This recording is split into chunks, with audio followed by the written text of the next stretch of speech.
Троор хаан эрдний одоочуудын цайз Мориад төвхрэх санаас идсэн юм. Гэвч дайснууд маань биднээс урдж тэнд хүрсэн байсан.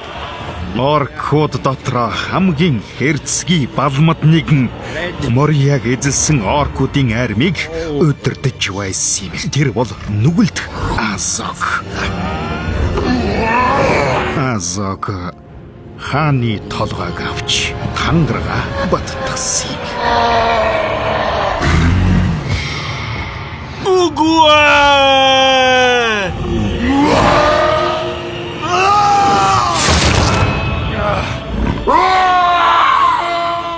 Гэвч би тэр хүмүүжид биднийг удирдах нэгэн байгаа гэдгийг анзаарсан юм. Би тэрнийг хаан хэмээн нэрийдэх болно.